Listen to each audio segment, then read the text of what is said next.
In the last set of videos, we looked at some systems of difference equations and saw how we could use those types of models to describe things like rental cars transferring between two locations. We looked at the spread of disease and how people can transition from susceptible to infected to recovered. And then we looked at a predator-prey model where we had two populations that were interacting with one another, one predator that was consuming the prey, and we saw how those populations evolved over time. But when we were studying these types of models, we limited ourselves almost exclusively to numerical solutions, meaning we basically just plugged the models into the computer and saw what the behaviors were for a particular set of parameters. But what we noticed is that when there are lots of parameters, as often tends to occur for these types of equations, it was very difficult to describe all of the different things that could happen. And so one of the fundamental questions that you might want to ask when you are studying a model is, what happens in the long run? In other words, if your state variable is an, what happens as n goes to infinity?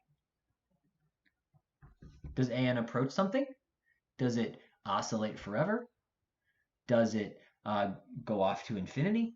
What sort of behavior can we see? And similarly, if we have a multivariable or a system of equations, you could ask the same question. As n goes to infinity, what are the state variables actually doing? Now, there are some circumstances, such as linear equations, where we actually can find a nice solution for the long-term behavior. For example, we looked at equations of the form an plus 1 equals some number r times an plus b. And if you use the method of conjecture, you can prove that the general solution has the following form.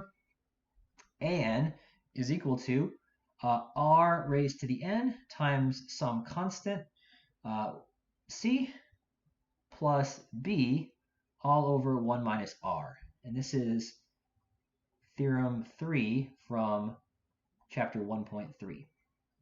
Okay? So if that is the solution for an, it is not so hard to figure out what's going to happen in the long run. Notice that if r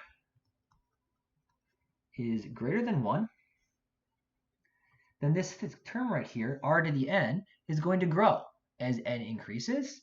And we would say that an has got to go off to plus or minus infinity if r is greater than 1. And if r is less than 0, or less than 1, negative 1 that is, and does not approach anything, or we could say the limits as n goes to infinity of an does not exist.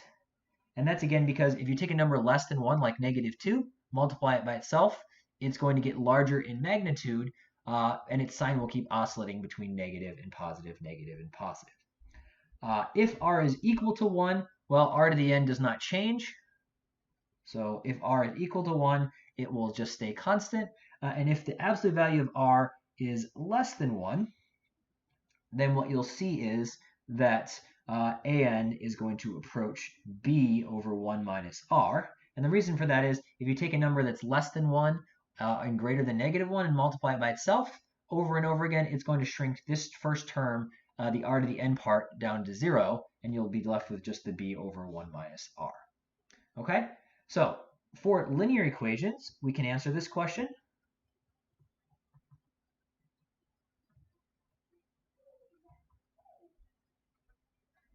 An is going to approach b over 1 minus r if r is less than 1, and it does not going to approach anything for the other cases, and you can actually prove that for r greater than 1, r less than negative 1, and then r equals 1 and r equals negative 1 are special cases, and you can think about those individually. But this is the one that we're mostly going to be interested in. Okay?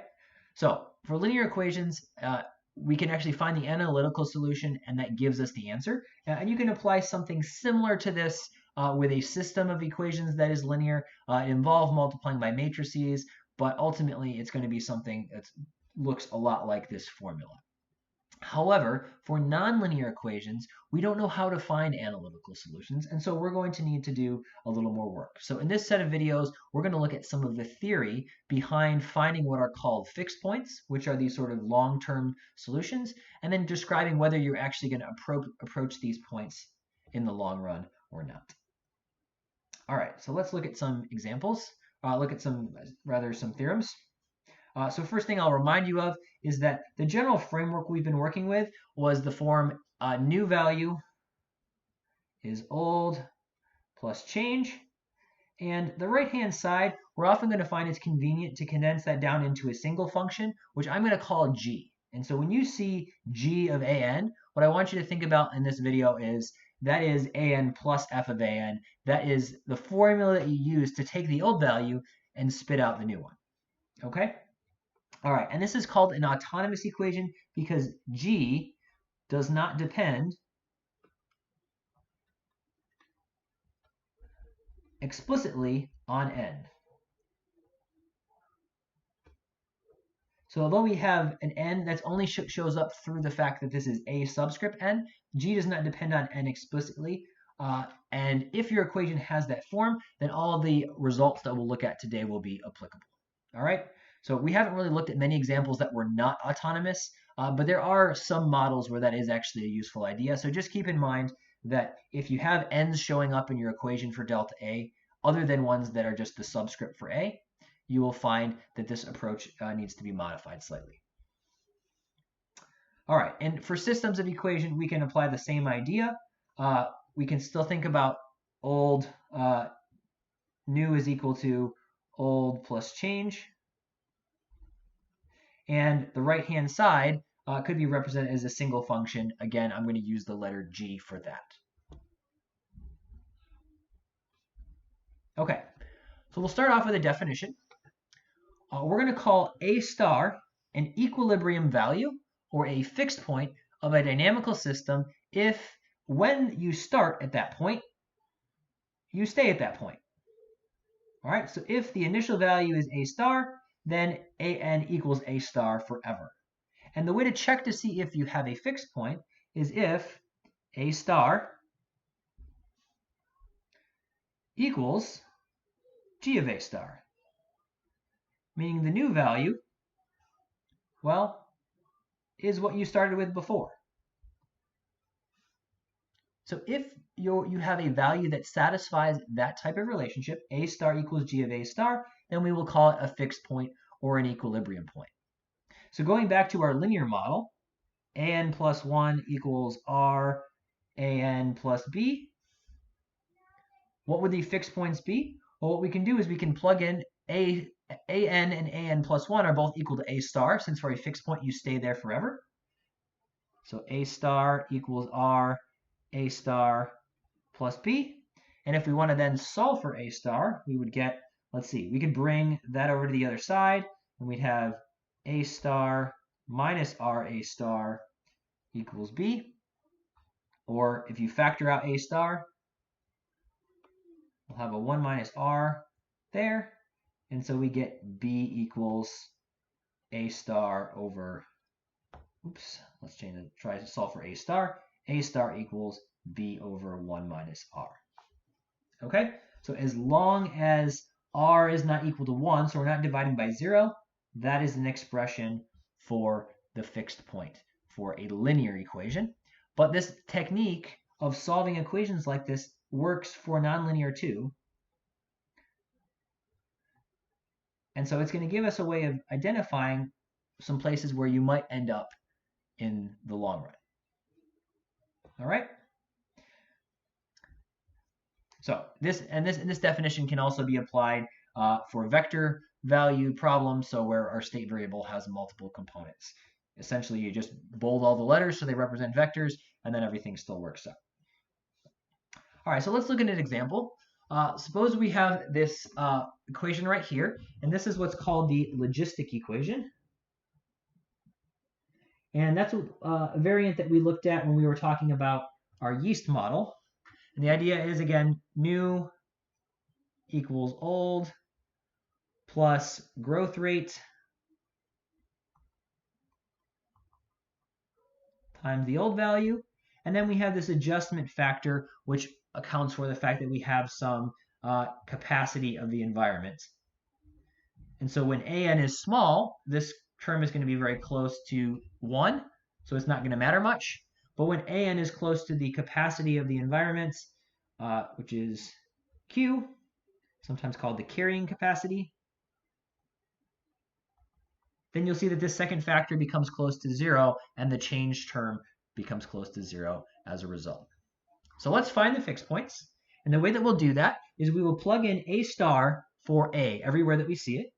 And so we'll have A star equals A star plus R A star times 1 minus A star over Q. And we want to solve for the values of A star for which that's true. And notice we could subtract A star from both sides, first of all. And we'll get 0 equals R A star times 1 minus A star over Q. And when is that satisfied? Well, there's two factors here. If either of them are 0, then the whole thing is 0. And so either A star is equal to 0, that would make the first factor 0, or A star is equal to Q. Both of those could potentially be fixed points for this system. Okay? So what is a fixed point or an equilibrium value? It is a point that satisfies A star equals G of A star. And the reason that we're interested in those is they are candidates for what the long-term solution could be.